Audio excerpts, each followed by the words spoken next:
আজি বিদ্যাৰ দেৱী মা সৰস্বতী পূজা। এই পূজা উপলক্ষে বিভিন্ন স্কুল কলেজৰ লগতে ক্লাবসমূহতো দেৱীৰ আৰাধনা কৰা দেখা যায়। পুৱাৰে পৰা ছাত্ৰ-ছাত্ৰীসকলে আই সৰস্বতীৰ ওচৰত আশীৰ্বাদ লয়, লগতে আইক ধূপ চাকি জ্বলাই পূজা অৰ্চনা কৰে। ইয়াৰ লগতে সৰস্বতী পূজা উপলক্ষে বিভিন্ন শিক্ষকসকলে শুভেচ্ছা বাণী দিয়ে। চাওক গুৱাহাটীৰ পৰা বিশ্বজিৎ চাহৰ প্ৰতিবেদন AIN লাইভ।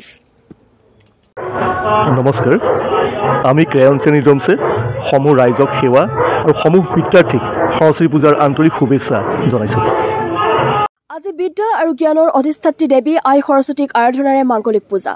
বাগদেৱী আই সৰস্বতীৰ আশীষেৰে শিক্ষাৰ্থী তথা আটাইকে জ্ঞান আৰু প্ৰজ্ঞাৰে শক্তিবন্ত কৰি তোলাৰ লগতে সমাজৰ অজ্ঞান আন্ধাৰ নাশিবলৈ বিনাপানীয়ে সকলোৰে জীৱন জ্ঞানৰ পোহৰেৰে উদ্ভাসিত কৰাৰ মানসেৰে বাগদেৱীৰ বন্দনাৰে মুখৰিত সমগ্ৰ চৌদিশ। যোৰহাটতো পুৱাই বিভিন্ন বিদ্যালয় মহাবিদ্যালয়ৰ ছাত্ৰ-ছাত্ৰীয়ে নিজক সজাই পৰাই বাগদেৱীৰ আশীষ নিৰ্মালি ল'বলৈ ওলাই অহা পৰিলক্ষিত হয়। যোৰহাটৰ পৰা ধ্ৰুৱজ্যোতি পাচনিৰ প্ৰতিবেদন AIN লাইভ।